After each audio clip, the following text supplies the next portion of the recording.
ہم شادی کرنے کے بعد اور چکروں میں پڑ جاتے ہیں. کوئی ہنی مون کے چکروں میں پڑ جاتا ہے, کوئی اٹکیلیوں کے چکروں میں پڑ جاتا ہے, کھیل تماشے ہوتے ہیں. نہیں, یہ سارے کام بھی کرنے میں کوئی حرج نہیں, انجوائے کرنے میں کوئی حرج نہیں, لیکن اپنی زندگیوں کو دعا کا مجسم بنا لیجئے. نیک صالح اولاد کے لیے دعا کرنا. میں علی وجہ البصیرت بتا رہا ہوں, یہ قرآن مجید میرے سامنے ہے. انبیاء علیہ السلام نے اگلا کام یہ کیا کہ نیک صالح اولاد کے لیے دعا کرتے آئے. علماء موجود ہیں, قرآن مجید بھرا پڑا ہے.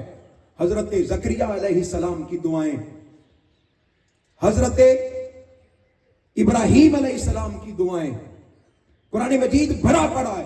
فرمایا ربی حب لی من الصالحین, میرے مولا مجھے صالحین میں سے بیٹا عطا فرما, صالحین میں سے بیٹا عطا فرما. جب اولاد کے لیے, نیک صالح اولاد کے لیے والدین کے ہاتھ دعا کے لیے اٹھ جاتے ہیں, اللہ پاک کرم فرما دیتا ہے. قرآن مجید اور آپ نماز میں دعا پڑھتے ہیں رب اجعلنی مقیم الصلاۃ ومن, میرے مولا مجھے بھی نمازی بنا اور میری آنے والی نسلوں کو بھی نمازی بنا. یہ دعا ہے, اللہ پاک نے قرآن مجید میں بیان فرمائی. پھر حضرت زکریا علیہ السلام کی دعا, جب وہ حضرت مریم جن کی عمر صرف 6 سال تھی, مسجد اقصی میں ان کے لیے حجرہ بنایا. حضرت زکریا ان کی کفالت کرتے تھے.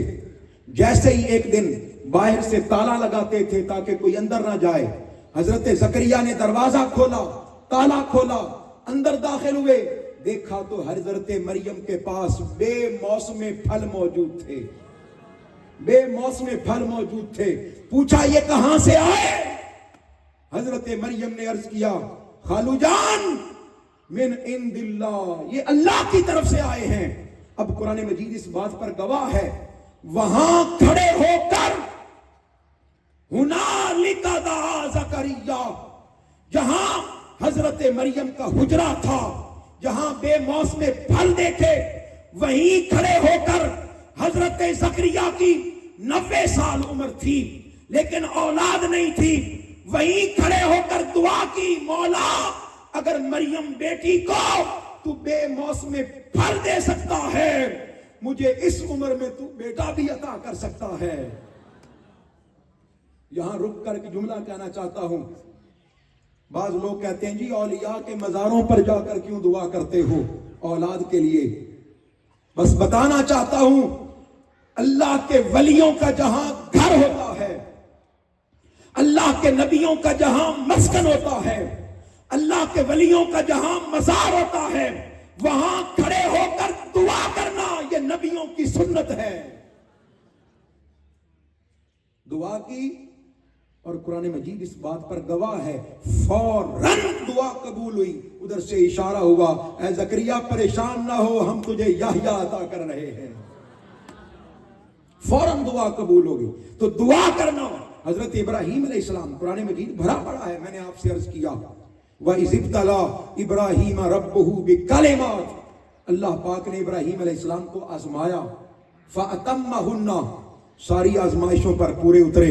جب وہ پورے اترے اللہ پاک نے اعلان کیا قَالَ إِنِّي جَاعِلُكَ لِلنَّاسِ إِمَامًا, اے ابراہیم ایک ایک آزمائش پر تم پورے اترے ہو, پورے اترنے پر ہم تجھے رہتی دنیا تک انسانیت کا امام بناتے ہیں, امام بناتے ہیں. امام بنا دیا. کیا ابراہیم علیہ السلام کا امام بن جانا کافی نہیں تھا؟ بتائیں بھائی, آپ مسجد کا امام رکھیں اور امام بنا دیں, وہ کہے جی میری تو خیر ہے, میرے بچیاں کا بھی خیال کرنا, یعنی میرے پتر نو بھی امام بنانا. آپ کہیں گے مولوی صاحب صبر کریں, دیکھیں, دیکھا جائے گا جب آپ کا بچہ بڑا ہوگا. لیکن ابراہیم علیہ السلام اللہ پاک نے امامت کی شان عطا فرمائی. فوراً عرض کرتے مولا مجھے تو امام بنا دیا, میرے بچوں کا کیا ہوگا, میری ذریت کا کیا ہوگا, میری آل کا کیا ہوگا, میری اولاد کا کیا ہوگا.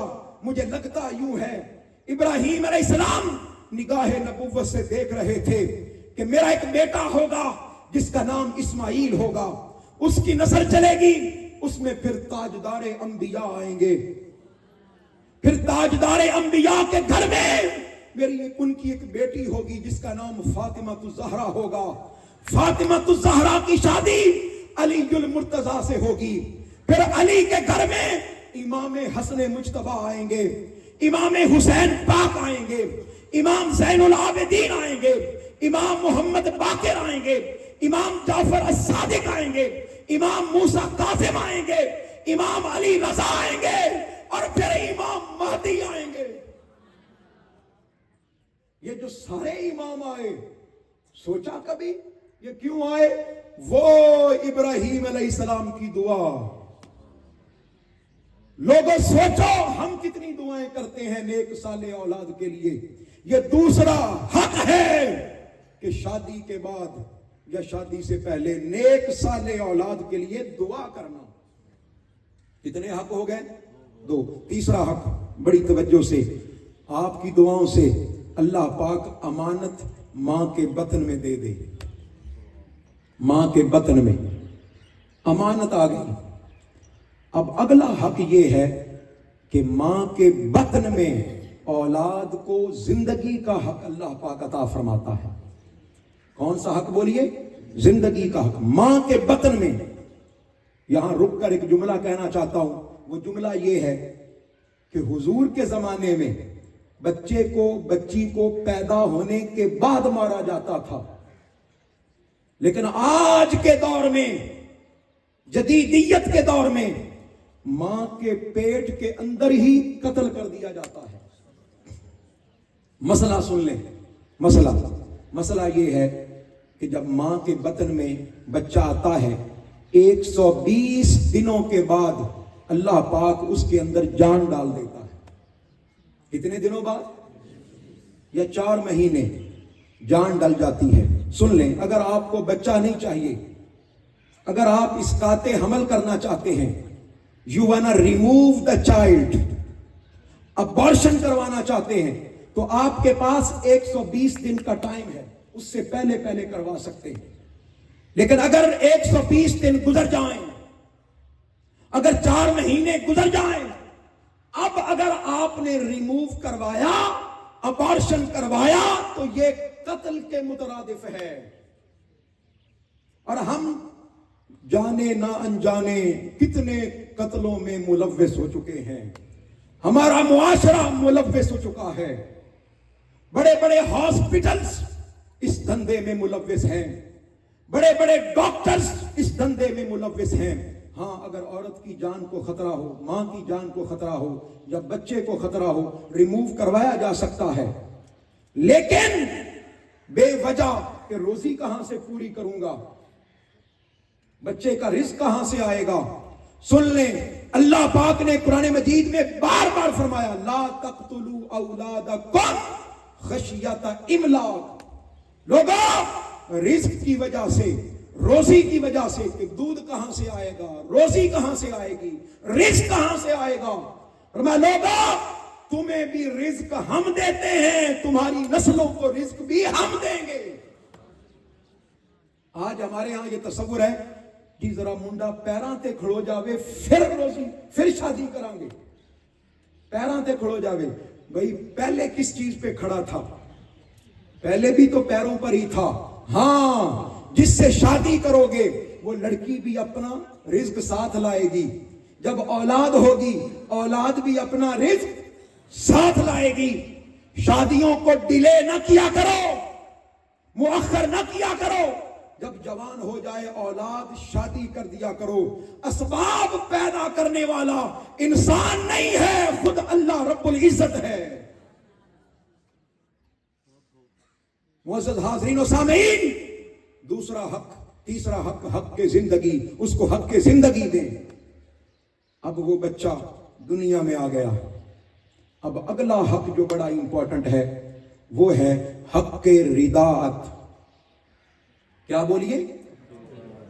پیدا ہوتے ہی ماں بچے کو اپنا دودھ پلائے.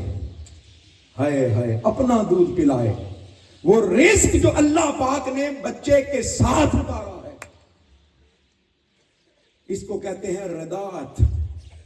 بچے کو ماں اپنا, آج تصور کیجئے, یہ بچے کا حق ہے کہ ہم نے بچوں کو ڈبے والے دودھ پر لگا دیا. ماں نے اپنی آسانی ڈھونڈی, ڈبے والے دودھ پر لگا دیا, ڈبے والا دودھ پلایا, بڑا ہو کے بچہ ڈبا ہی بن جاتا ہے یا کسی ڈبے پیر کے پیچھے لگ جاتا ہے. نہیں, بچوں کو مائیں دودھ پلائیں, کیمیکل والے دودھ سے جان چھڑوائیں, فارمولا دودھ سے جان چھڑوائیں. اگر چاہتے ہیں, آج کی سائنس ثابت کر رہی ہے, آج کی سائنس, یہ جو ہمارے گلے ہیں نا جی, بچے ماں باپ کا کہنا نہیں مانتے, بچے صحت مند نہیں ہوتے, بچوں کے اندر محبت اور الفت سارا دن دوستوں میں گزارتے ہیں. اس کی وجہ یہ ہے, آج کی سائنس نے ثابت کیا, جو مائیں بچوں کو دودھ نہیں پلاتی ان کی بچوں کے ساتھ بانڈنگ نہیں ہوتی, تعلق نہیں بنتا. آج کوئی مانتا ہے یا نہیں مانتا میرے مصطفیٰ کو, قرآن کو کوئی مانتا ہے یا نہیں مانتا, پورے یورپ میں, پوری دنیا میں باقاعدہ ٹیلی ویژن پر مہم چلتی ہے بریسٹ فیڈنگ کی. مائیں اپنا دودھ پلائیں اگر چاہتے ہیں کہ بچہ تنومند ہو جائے, اگر چاہتے ہیں کہ بچہ جوان ہو, اگر چاہتے ہیں کہ بچہ صحت مند ہو, اگر چاہتے ہیں کہ اس کی زندگی میں خیر ہو, تو پھر یہ حق ہے بچے کا کہ اس کو دودھ اپنی ماں پلائے تاکہ اس کا تعلق بنے اپنی اولاد کے ساتھ. اور یہاں ایک مسئلہ اور عرض کر دیتا ہوں بڑی توجہ سے, یہ ایک مسئلہ درپیش ہے ہمارے پاس. کہتے ہیں جی 2 بچوں کے درمیان وقفہ ہونا چاہیے, اور اس کی خاطر مائیں نہ جانے کیا کیا پاپڑ بیلتی ہیں, کیا کیا پتہ نہیں کیسی کیسی گولیاں کھاتی ہیں, کیسے کیسے انجیکشن لگواتی ہیں, اور اس کا پھر صحت پر اثر ہوتا ہے. آئیے آپ کو عجیب بات بتاؤں, ماؤں کے لیے حکم ہے کہ وہ اپنے بچوں کو دودھ پلائیں. کتنے سال بولیے؟ حولین کاملین. کتنے سال بولیے؟ 2 سال. اور 9 ماہ ماں بچے کو اپنے بطن میں, پیٹ میں بطور امانت رکھتی ہے. یہ میں اپنی ماؤں بہنوں کو عرض کر رہا ہوں. اور واللہ ہمارے معاشرے میں یہ باتیں بیان نہیں ہوتی, لوگ شرماتے رہتے ہیں, شرماتے رہتے ہیں. منہاج القرآن وہ تحریک ہے, وہ ادارہ ہے جس نے شرماہٹ پر کبھی دین کی بنیاد نہیں رکھی. نسلوں کی تربیت کرنا چاہتے ہیں. حضور شیخ الاسلام 9 ماہ اپنے پاس بطور امانت رکھتی ہے, اور 2 سال دودھ, 3 سال تقریباً. آج کی سائنس نے ثابت کیا ہے کہ تم چاہتے ہو وقفہ کرنا, اللہ پاک نے ایک بچے کے لیے کم از کم 3 سال حق رکھا ہے ماں پر. یعنی 3 سال کا وقفہ آٹومیٹک ہے, یعنی 3 سال کم از کم ایک بچے کی پرورش کریں. اس کے بعد اگر ارادہ بنے تو اگلا بچہ آئے. یہ قدرتی طور پر اسلام چاہتا ہے, میرے مصطفیٰ کا دین چاہتا ہے. ایک بچے کو توجہ دیں, اس کو دھیان دیں, اس کو اٹینشن دیں, اس کو سینے سے لگائیں, پھر اگلے بچے کی طرف جائیں. یہ قدرتی وقفہ ہے 2 بچوں کے درمیان, اور یہ اس کا حق ہے. تیسرا اگلا حق جو بڑا امپورٹنٹ ہے, بچہ آ گیا دنیا میں, ماں نے دودھ بھی پلانا شروع کر دیا. اب اگلا حق یہ ہے کہ اس کے کان میں اذان دی جائے. پہلی آواز جو اس کے کان میں آئے وہ اللہ اور اس کے رسول کی طرف بلاوا ہو. اس کو پتا چلے کہ میں مسلمانوں کے گھر میں پیدا ہوا ہوں. اور یہ اذان پڑھنا ہر کسی کو آنا چاہیے. دائیں کان میں فجر کی اذان اور بائیں کان میں اقامت, تکبیر پڑھنا. ہم انتظار کرتے رہتے ہیں کہ مولوی صاحب آئیں گے تو پڑھیں گے. ہر والد کو پتا ہونا چاہیے, ہر شخص کو پتا ہونا چاہیے. ہم تو مسجد میں بھی انتظار کرتے ہیں, جماعت کے لیے انتظار کرتے ہیں. حضور نے فرمایا قیامت کے دن, قیامت کے نزدیک مسجدوں میں امامت کرنے والا کوئی نہیں ہوگا. ہر کسی کو پتا ہونا چاہیے کہ آزان کیسے دینی ہے، اقامت کیسے کہنی ہے. بچے کے آزان میں کان میں آزان کی آواز جائے گی، اس کی اگلی زندگی سنور جائے گی. پھر اگلا حق بڑا خوبصورت ہے، اور وہ ہے اس کا اچھا خوبصورت نام رکھنا. بولیے اچھا خوبصورت نام رکھنا. آج ہم نے جدیدیت کے دور میں، ماڈرنزم کی دوڑ میں بچوں کے اچھے نام رکھنا چھوڑ دیا. جدید فلموں کے نام پر نام رکھتے ہیں، ڈراموں کے نام پر نام رکھتے ہیں، ایکٹرز اور ایکٹریسز کے نام پر نام رکھتے ہیں. ایسے عجیب عجیب یونیک نام رکھنے کی کوشش کرتے ہیں. یونیک نام، جدا نام، منفرد نام. خدا را ناموں کو اچھا کر لو. یہ پہچان ہے بچے کے لیے، اس کو اچھی پہچان دو. یہ تعارف ہے بچے کے لیے، اس کو اچھا تعارف دو. قرآن مجید میں ہے کہ کل قیامت کے دن تمہیں ناموں سے پکارا جائے گا. باپ کے نام سے پکارا جائے گا. آج غلط طرز کے نام رکھے جاتے ہیں. پرویز نام رکھا جاتا ہے، اور پرویز وہ شخص تھا جس نے حضور کے خط کو پھاڑ دیا تھا. اور میرے مصطفیٰ نے فرمایا تھا کہ جس طرح اس نے میرے خط کو پھاڑا ہے، اللہ رب العزت اس کی سلطنت کو بھی ٹکڑے ٹکڑے کر دے گا. پرویز نام نہ رکھا کرو، کیسر نام نہ رکھا کرو. کیسر نام رکھنا جائز نہیں. حضور نام بدل دیا کرتے تھے، بدل دیا کرتے تھے. جب مولا علی کے گھر میں بیٹا ہوا، جب مولا علی کے گھر میں بیٹا ہوا، پہلا بیٹا ہوا، حضور کی بارگاہ میں پیش کیا گیا. میرے آقا نے پوچھا علی بتاؤ کیا نام رکھا ہے؟ یا رسول اللہ میں نے اس کا حرب نام رکھا ہے، کیونکہ جنگجو اس کا معنی تھا. حضور نے فرمایا نہیں، بل ہوا حسن، اس کا نام حرب نہیں ہے، اس کا نام تو حسن مجتبی ہے.